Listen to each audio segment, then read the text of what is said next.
Alors, au fait, aujourd'hui, dans les organisations, on voit bien que les usages qui arrivent avec la génération Y, la génération Z, changent totalement. Et en fait, au niveau de la marque employeur, où auparavant on était plutôt dans une étude interne de climat social, il y a des enquêtes ou quelques petites interviews ou des réunions avec des RH, en fait, on se rend compte qu'avec l'arrivée du digital, justement, les gens vont plus avoir tendance à communiquer à l'extérieur, donc en utilisant les différents médias qui sont à leur disposition aujourd'hui, des Facebook, des Twitter, différents blogs, etc.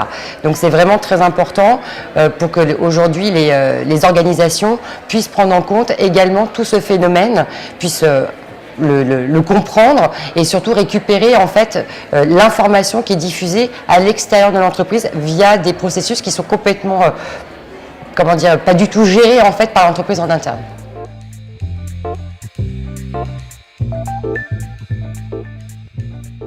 Alors en fait, depuis 2 ans, on travaille avec notre maison mère, donc Manpower, pour justement développer cette offre qu'on appelle donc le Care Center, qui a vraiment pour objectif en fait de protéger et valoriser la marque employeur.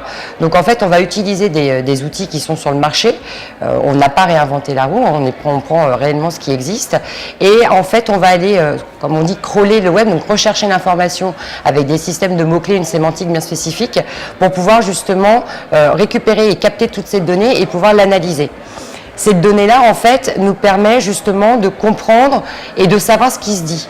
Donc que ce soit des collaborateurs en interne ou des gens qui vont parler de la marque. On se rend compte par exemple sur Manpower, est relativement cité dans le milieu footballistique. Donc s'il y a un entraîneur de football qui a été remplacé, on va dire tiens, il a été recherché chez Manpower. Il y a par exemple, on fait référence à une phrase qui revient régulièrement sur le net, qui est une référence à Scarface. Donc voilà, c'est assez rigolo et en même temps, bien évidemment, l'objectif du Care Center, c'est pas uniquement d'aller rechercher les blagues qu'on peut trouver, mais ça va être surtout d'aller rechercher des risques psychosociaux, un mal-être globalement au travail, que les gens vont pas avoir tendance à exprimer en fait en interne, et surtout d'aller entre guillemets surveiller, parce que c'est vraiment pas le but en soi, c'est surtout de voir s'il n'y a pas d'autres risques pour d'autres collaborateurs en interne via par exemple des incivilités qu'on va trouver et dans l'entreprise et à l'extérieur sur les réseaux.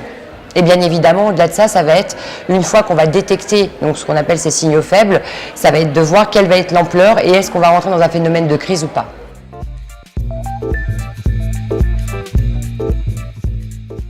Dans les incivilités, en fait, on a eu des cas concrets où des personnes sont vraiment montées en colère extrême, en menaçant vraiment en fait, par exemple des agences qui étaient citées parce qu'il y avait eu des choses qui ne s'étaient pas passées comme eux l'entendaient, et du coup nous en tant qu'entreprise, notre objectif c'est de protéger les collaborateurs. Donc même si notre intérimaire est un collaborateur également, on le protège aussi pour pas qu'il aille trop loin. Donc on va pouvoir sécuriser l'agence par exemple, on va pouvoir être plus proche en fait des personnes qui travaillent en agence, et puis surtout c'est que les plateformes qu'on utilise nous permettent également, si on le souhaite, d'engager avec la personne pour justement comprendre son état psychologique. Là, bien évidemment, on ne parle pas de community manager, on n'est pas du tout là-dedans. On va être plutôt avec des psychologues qui vont rentrer en contact, qui peuvent rentrer en contact et essayer de calmer en fait la personne pour pas justement ça dégénère.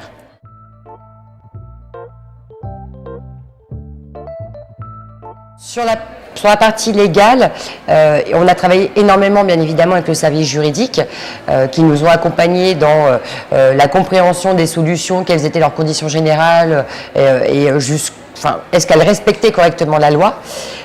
On a travaillé également avec les personnes en interne, donc le service des relations sociales, où eux aussi, avec même un certain contenu, et le juridique nous a validé en fait si ce contenu-là, on pouvait ou pas l'exploiter, puisqu'en fait dans l'offre Care Center, au-delà de ça, on va cumuler des données internes qui traînaient en fait dans des fichiers Excel. On va aller rechercher également donc les données du web, et on a également un partenaire qui s'appelle Witifit, qui va aller en fait crawler via une solution interne le bien-être au travail. Donc en fait, on peut avoir différentes sources de données qui vont faire qu'en fait, avec toutes ces données-là, est-ce qu'on est capable de prévoir et de prédire quelque chose et de faire de la prédiction, du prédictif? Et il nous faut également l'accompagnement des juristes, parce qu'on ne peut pas faire n'importe quoi, n'importe comment. Nos données vont avoir une durée de vie qui est légiférée, donc c'est pas nous qui choisissons. Et on ne va pas pouvoir notifier tout et n'importe quoi. Aujourd'hui, la loi, la CNIL nous dit bien, voilà, il y a tel type d'informations qu'on n'a pas le droit de stocker, que ce soit de façon informatique, parce qu'on parle souvent d'informatique, puisque c'est la loi des libertés et d'informatique. Et en fait, c'est pas uniquement informatique, ça peut être également sur du papier. Dès l'instant que l'information est structurée ou rangée, on ne peut pas faire n'importe quoi avec. Donc du coup, dans tout notre processus de création de cette offre, les juristes nous ont vraiment accompagnés de A à Z.